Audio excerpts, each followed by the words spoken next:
Hello friends, Bihar शिक्षक भर्ती के लिए बिहार जीके के लगभग 750 से अधिक प्रश्नों की श्रृंखला में आपका स्वागत है। इससे पहले की 2 वीडियोस में हम 100 प्रश्नों को डिस्कस कर चुके हैं। यदि आपने उन वीडियो को नहीं देखा है तो प्लेलिस्ट में उन वीडियो का लिंक है, वहां से जाकर आप उन वीडियो को देख सकते हैं। आज की वीडियो में भी हम 50 प्रश्नों को डिस्कस करेंगे जो कि आपके आने वाले बिहार शिक्षक भर्ती के लिए काफ़ी महत्वपूर्ण होंगे। तो चलिए करते हैं स्टार्ट। और स्टार्ट करने से पहले मैं आपसे रिक्वेस्ट करूँगा कि यदि आप चैनल पर नए हैं तो प्लीज़ चैनल को सब्सक्राइब कर लीजिए, बेल आइकन को प्रेस कर दीजिए ताकि आने वाली वीडियो की नोटिफिकेशन आपको मिल जाए। चलिए करते हैं स्टार्ट। आज का पहला प्रश्न है, राजकुमार शुक्ल किस गांव के निवासी थे? मुरली खेर के, मुरली भरावा के, मुरली भीत के या मुरलीधर के?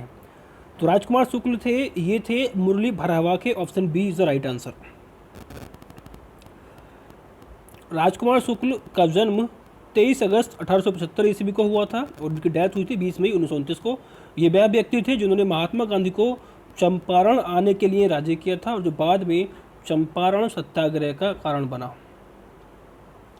अगला प्रश्न है, सच्चिदानंद सिन्हा किसके साथ जुड़े थे? Option A Dandi March, option B सविनय अवज्ञा आंदोलन, ऑप्शन सी भारत छोड़ो आंदोलन या फिर ऑप्शन डी इनमें से किसी के साथ नहीं।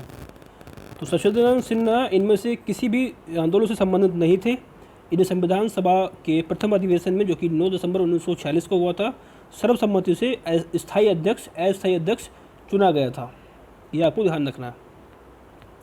अगला प्रश्न है, कुंवर सिंह ने 1857 के विद्रोह का नेतृत्व किस प्रांत से किया? पंजाब से, महाराष्ट्र से, बंगाल से या बिहार से? तो राइट आंसर है इसका ऑप्शन डी, बिहार से। कुंवर सिंह ने 1857 की क्रांति का जो विद्रोह हुआ था उसमें नेतृत्व करने वाले बिहार से कौन थे? कुंवर सिंह। अगला प्रश्न है, कुंवर सिंह राजा थे हमीरपुर के, रामपुर के, जगदीशपुर के या फिर धीरपुर के?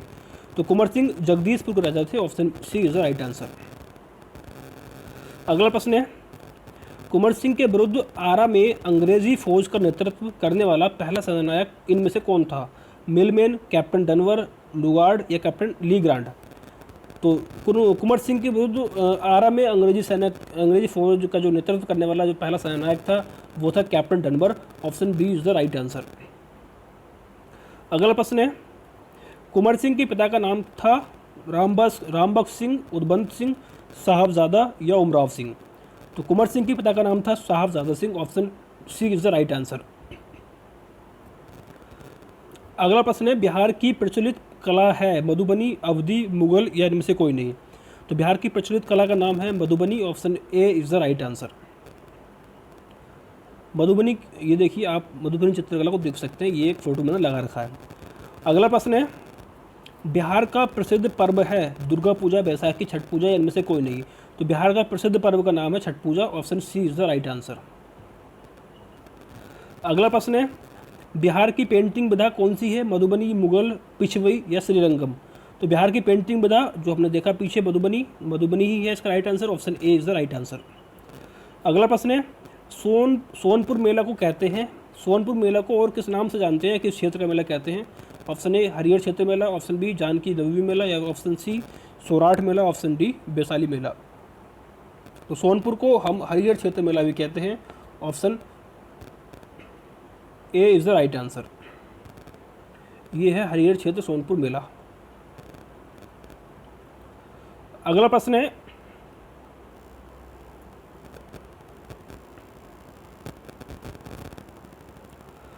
बिहार का अद्वितीय त्योहार क्या है? दीपावली, छठ, विनायक चतुर्थी या बिहू? तो बिहार का जो अद्वितीय त्योहार है उसका नाम है Chhath Puja. Option B is the right answer. Chhath Puja एक हिंदू त्यौहार है और जो सूर्य देव और उनकी पत्नी उषा को समर्पित है ताकि वे पृथ्वी पर जीवन की सर्वश्रेष्ठताओं के लिए उन्हें धन्यवाद दें। प्रसिद्ध छठ पूजा के दौरान देवी की पूजा की जाती है जिसे छठी मैया भी कहते हैं। ये भी आपको ध्यान रखना है। इसके बाद अगला प्रश्न है, निम्नलिखित में से कौन बिहार का लोक नृत्य है? झाली, गरबा, कर्मा या जट जटिन? तो बिहार का लोक नृत्य है Jat Jatin. Option D is the right answer. अगला प्रश्न है, पद्मश्री सीता देवी किसकी प्रसिद्ध हस्ती थी? शास्त्रीय नृत्य, मधुबनी पेंटिंग, मैथिली सिनेमा या भोजपुरी सिनेमा? तो पद्मश्री सीता देवी मधुबनी पेंटिंग की प्रसिद्ध एक जानी मानी हस्ती थी। Option B is the right answer. Mithila चित्रकला में उनके योगदान के लिए बिहार सरकार ने 1971 से 73 तक श्रेष्ठ शिल्पी और दक्ष शिल्पी पुरस्कार भी उनको दिया गया था। और उसके बाद 1975 में उन्हें भारत सरकार की तरफ से राष्ट्रीय पुरस्कार मिला और 1981 में उन्हें पद्मश्री से भी सम्मानित किया गया। अगला प्रश्न है, नव नालंदा महाविहार किसके लिए विख्यात है? महावीर का जन्म स्थान, संग्रहालय, पाली अनुसंधान संस्थान या ह्वेनसांग स्मारक? नव नालंदा महाविहार मूल रूप से पाली अनुसंधान संस्थान के लिए विख्यात है। Option C is the right answer. यहाँ पर क्या पाली और बौद्ध धर्म की शिक्षा के विषय में उच्च शिक्षा प्रदान की जाती है। अगला प्रश्न है, निम्नलिखित में से किस नगर में सूर्य मंदिर स्थित है? Option A Gaya, option B Ranchi, option C Deo या ऑप्शन डी बोध गया? तो बिहार के अंदर जो देव नगर है वहाँ पर सूर्य मंदिर स्थित है। Option C is the right answer. अगला प्रश्न है, बिहार में परमानेंट सेटलमेंट लागू करने का कारण क्या था? जमींदारों का जमीन पर अधिकार, भू राजस्व का, ऑप्शन बी जमींदारी प्रथा का निर्मूलन, ऑप्शन सी राजस्व निर्णय करना या फिर ऑप्शन डी इनमें से कोई नहीं। तो बिहार में परमानेंट जो सेटलमेंट लागू करने का जो कारण था वो था जमींदारी प्रथा का निर्मूलन। Option B is the right answer. अगला प्रश्न है, बिहार में महात्मा गांधी के पूर्व सापेक्ष राष्ट्रीय सक्रियता की अनुपस्थिति इसके अभाव में देखी जा सकती है? किसके? एकीकृत समुदाय, रचनात्मक क्षेत्रीय अभियान, चरमपंथी समूह या इनमें से कोई नहीं? तो राइट आंसर है इसका ऑप्शन ए एकीकृत समुदाय। अगला प्रश्न है, किस क्षेत्र में राहुल सांकृत्यानंद 1920 के असहयोग आंदोलन में सक्रिय थे? छपरा, पटना, लखनऊ या दिल्ली? तो राइट आंसर है इसका ऑप्शन ए छपरा। छपरा में राहुल सांकृत्यानंद 1920 के जो असहयोग आंदोलन हुआ था उसमें सक्रिय भूमिका में रहे थे। अगला प्रश्न है, चंपारण नील आंदोलन के राष्ट्रीय नेता कौन थे? महात्मा गांधी, राम सिंह, बाबा रामचंद्र या फिर बिरसा मुंडा? तो राइट आंसर है इसका ऑप्शन ए महात्मा गांधी। महात्मा गांधी चंपारण नील आंदोलन के राष्ट्रीय नेता थे। महात्मा गांधी के नेतृत्व में बिहार के चंपारण जिले में सन 1917 में एक आंदोलन हुआ। इसी को हम चंपारण सत्याग्रह के नाम से जानते हैं और गांधी जी के नेतृत्व में भारत में किया गया ये पहला सत्याग्रह था। ये भी आपको ध्यान रखना है। अगला प्रश्न है, हजारीबाग में बिहारी स्टूडेंट कॉन्फ्रेंस का 16वां अधिवेशन कब हुआ? 1921 में, 1922 में, 1923 में या फिर 1925 में? तो राइट आंसर है इसका ऑप्शन है 1921 में।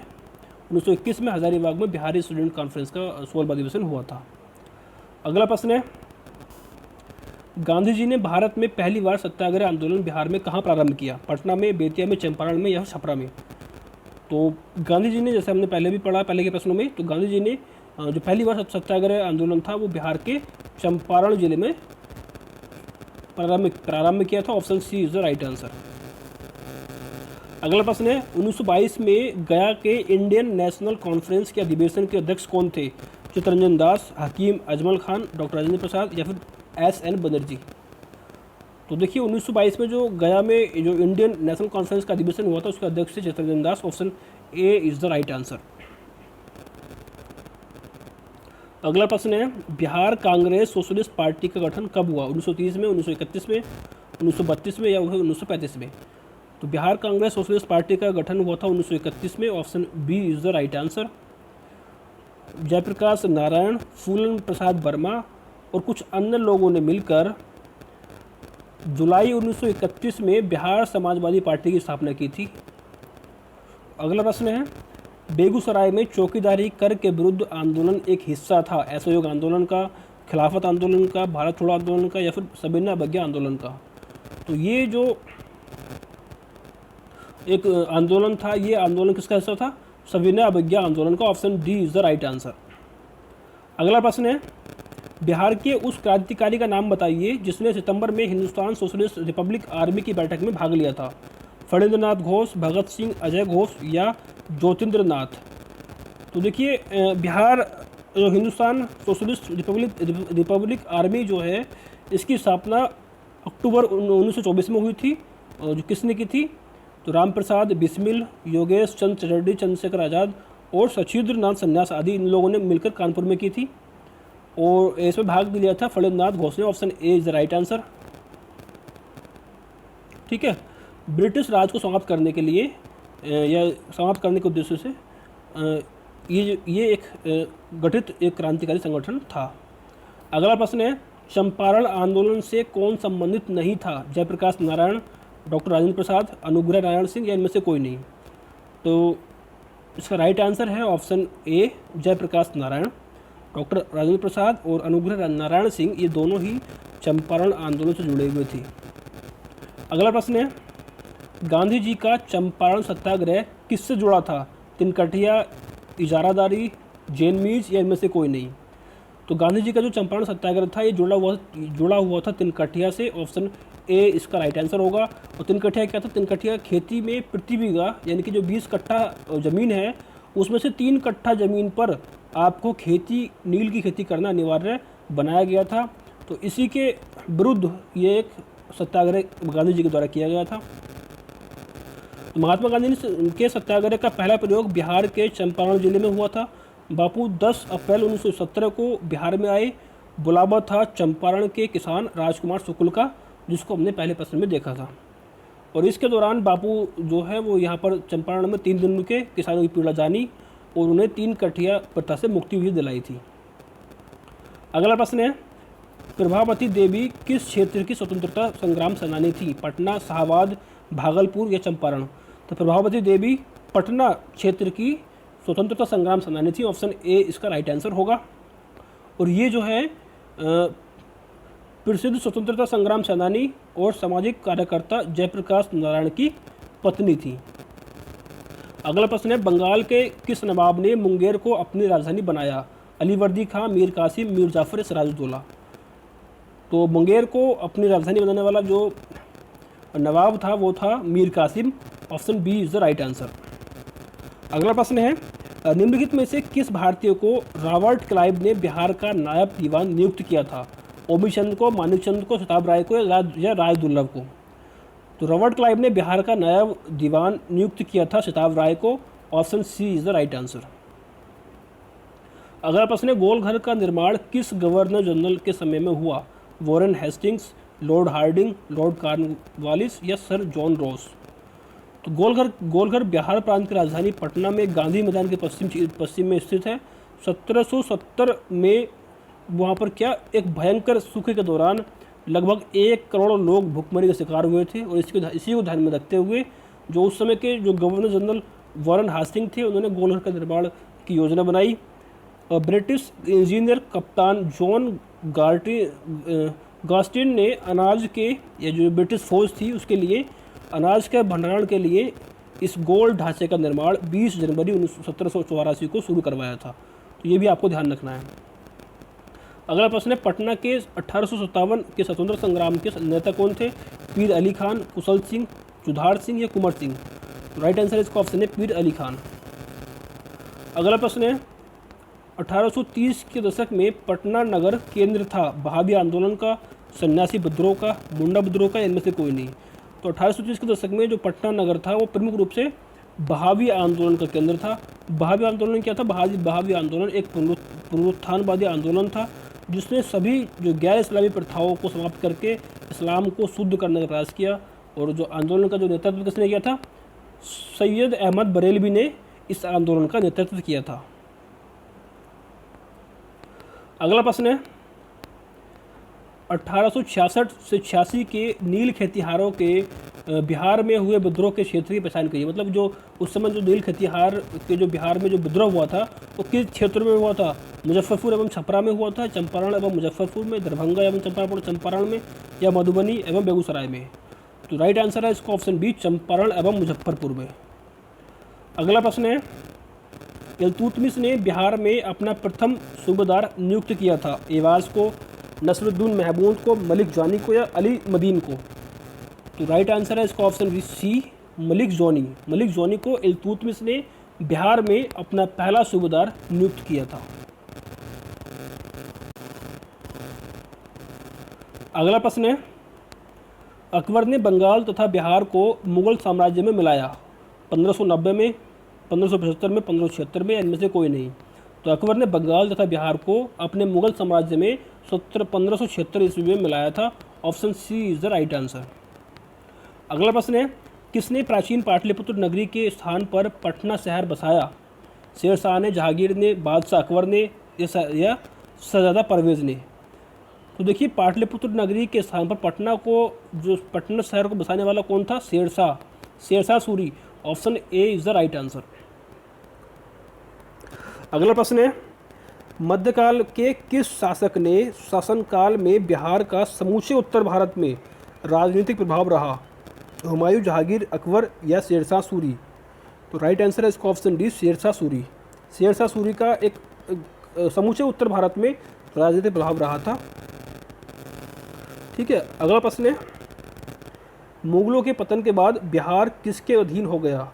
ये स्थानीय जमींदारों के अधीन हो गया, ये एक अलग प्रांत बन गया, बंगाल के नवाबों के अधीन हो गया, या इनमें से कोई नहीं? तो देखिए बिहार जो है वह मुगलों के पतन के बाद बंगाल के नवाब के अधीन हो गया था। ऑप्शन सी इसका राइट आंसर होगा। अगला प्रश्न है, सम्राट शाह आलम द्वितीय ने ईस्ट इंडिया कंपनी को बंगाल तथा उड़ीसा की दीवानी प्रदान की कब? 15 अगस्त 1776 को, या 18 अगस्त को, या 29 अगस्त को? तो राइट आंसर है इसका ऑप्शन ए, 12 अगस्त 1765 ईस्वी को जो सम्राट शाह आलम द्वितीय था उसने ईस्ट इंडिया कंपनी को बंगाल और उड़ीसा की दीवानी प्रदान की थी। ऑप्शन ए राइट आंसर होगा। अगला प्रश्न है, किस मुसलमान शासक के शासनकाल में बिहार की खोई हुई प्रतिष्ठा आंशिक रूप से पुनः स्थापित हुई? अकबर के शासनकाल में, ब्रिटिश राज के दौरान, जहांगीर के शासनकाल में, या शेरशाह सूरी के शासनकाल में?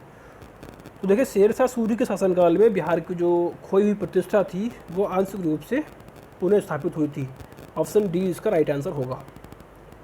अगला प्रश्न है, विश्व का पहला गणतंत्र वैशाली में किसके द्वारा स्थापित किया गया? मौर्य के, लिच्छवी के, गुप्त के, या नंद के? तो राइट आंसर है इसका ऑप्शन बी, लिच्छवी। लिच्छवी के द्वारा जो विश्व का पहला गणतंत्र वैशाली है, वैशाली में स्थापित किया गया था। अगला प्रश्न है, बिंबिसार ने निम्नांकित किस राज्य से वैवाहिक संबंध स्थापित नहीं किया? कौशल, विदेह, मद्र, या बज्जी लिच्छवी? तो देखिए बिंबिसार ने वैवाहिक संबंध स्थापित करके अपने साम्राज्य का विस्तार किया था। तो अपने इस तरह से क्वेश्चन आता है, अगर आएगा कि अपने साम्राज्य का विस्तार किस तरह से किया? वैवाहिक संबंध बनाकर। वो कौन था? बिंबिसार था। ठीक है, इसने कौशल के जो नरेश थे, प्रसेनजीत, उनकी बहन महाकोसला से शादी की। इसके बाद वैशाली के चेतक की पुत्री चेलना और मध्य प्रदेश जो कि आधुनिक पंजाब में है उसकी राजकुमारी छेमा से शादी की। ठीक है, तो उसका राइट आंसर होगा उसका ऑप्शन बी, विदेह। विदेह से कोई भी वैवाहिक संबंध इसने नहीं बनाए थे। अगला प्रश्न है, राजकुमारी चेलना कौन थी? तो बज्जी लिच्छवी राजकुमारी थी, या मध्य राजकुमारी, या कौशल राज की पुत्री? तो राजकुमारी चेलना कौन थी? एक बज्जी लिच्छवी राजकुमारी थी। Option A is the right answer. अगला प्रश्न है, और ये जो है भाग शासक चेतक की बहन थी। अगला प्रश्न है, निम्नलिखित किस राजा ने वैवाहिक नीति अपनाकर अपने राज्य की स्थिति मजबूत की? तो जैसे कि हमने पहले भी पढ़ा, इससे पहले के जो प्रश्न थे कि वैवाहिक नीति को अपनाकर अपने राज्य का विस्तार करने वाला कौन था? बिंबिसार। तो राइट आंसर होगा इसका ऑप्शन बी, बिंबिसार। अगला प्रश्न है, अजातशत्रु ने अवंती के हमले से बचने के लिए किलाबंदी की थी। तो उसने वह किला कहाँ बनवाया था? वैशाली में, राजगृह में, अंग में, या पाटलिपुत्र में? तो ये किला बनवाया था राजगृह में। ऑप्शन बी इसका राइट आंसर होगा। अगला प्रश्न है, मगध की प्रारंभिक प्रथम राजधानी कौन सी थी? पाटलिपुत्र, चंपा, गिरिब्रज, या वैशाली? तो मगध की जो सबसे पहली राजधानी थी वो थी Giribraj. Option C is the right answer. अगला प्रश्न है, किस शासक द्वारा सर्वप्रथम पाटलिपुत्र का राजधानी के रूप में चयन किया गया? अजातशत्रु के द्वारा, कनिष्क द्वारा, उदयन द्वारा, या कालाशोक के द्वारा? तो सर्वप्रथम पाटलिपुत्र का एक राजधानी के रूप में जो चयन किया गया था वो किया गया था उदयन के द्वारा। ऑप्शन सी इसका राइट आंसर होगा। अगला प्रश्न है, उदयन के बाद मगध साम्राज्य पर किस राजवंश का शासन स्थापित हुआ? नंद वंश का, मौर्य वंश का, शुक वंश का, या शशुनाग वंश का? तो इस प्रश्न का उत्तर आपको कमेंट बॉक्स में कमेंट के माध्यम से हमें देना है। ठीक है, और ये रहा आपका आज का लास्ट सवाल, 150वां। मेगास्थनीज की पुस्तक का नाम क्या था? अर्थशास्त्र, इंडिका, पुराण, या ऋग्वेद? तो मेगास्थनीज ने जो बुक लिखी थी वो उसका नाम था Indica. Option B is the right answer. तो ये रहे हमारे कुल मिलाकर 150 प्रश्नों को हमने डिस्कस कर लिया है। इसके अलावा जो बाकी के जो प्रश्न हैं उनको हम आने वाली वीडियोस में जल्दी ही कवर करेंगे, ठीक है। तो इसके अलावा आप पे कोई भी अगर कोई सुझाव हो, कोई भी अगर आप चाहते हैं तो आप कमेंट बॉक्स के माध्यम से हमारे साथ शेयर कर सकते हैं। इस वीडियो में सिर्फ इतना ही, मिलते हैं एक नई वीडियो में, तब तक के लिए नमस्कार, जय हिंद, जय भारत।